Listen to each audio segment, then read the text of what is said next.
High protein ആയിട്ടുള്ള animal based ഫുഡുകളുടെ പ്രത്യേകത എന്ന് പറയുന്നത് they are more satiating. Bread, pasta, rice ഇങ്ങനത്തെ സംഭവമൊക്കെ അതൊന്നും അങ്ങനെ സാഷിയേറ്റിംഗ് അല്ല. അതൊന്നും കുറച്ച് കഴിച്ചാൽ തന്നെ നമ്മുടെ വയറിനറിയില്ല, നമുക്ക് വീണ്ടും വീണ്ടും കഴിക്കാൻ തോന്നും. വൈറ്റ് റൈസ് അല്ലാതെ നമ്മൾ വല്ല ബിരിയാണി, മന്തി ഇങ്ങനത്തെ സംഭവങ്ങൾക്കൊക്കെ പോകുമ്പോഴൊക്കെ നോർമലി നമുക്ക് പിന്നെയും പിന്നെയും കഴിക്കാൻ തോന്നും.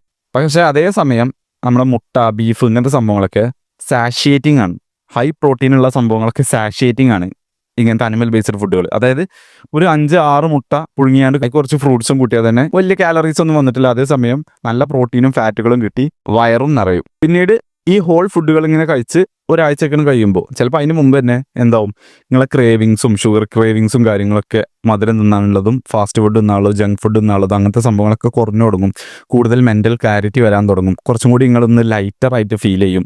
ഇത് ഫിസിക്കൽ ഹെൽത്തിന് മാത്രമല്ല, മെൻ്റൽ ഹെൽത്തിനും നല്ല രീതിയിൽ ഇമ്പ്രൂവ് ചെയ്യും. കാരണം നമ്മളെ ഹോർമോണിനെയും നമ്മളെ ലൈഫിനെയും മൊത്തം മെസ്സപ്പ് ചെയ്യുന്ന പല ഇൻഗ്രീഡിയൻസ്, പല ആർട്ടിഫിഷ്യൽ സംഭവങ്ങളെ കട്ട് ചെയ്തിട്ട് നമ്മൾ എന്ത് ചെയ്യാണ്, നല്ല സാധനങ്ങൾക്ക് സിംഗിൾ ഇൻഗ്രീഡിയൻറ്റ് ഫുഡിന് ഫോക്കസ് കൊടുക്കുകയാണ്.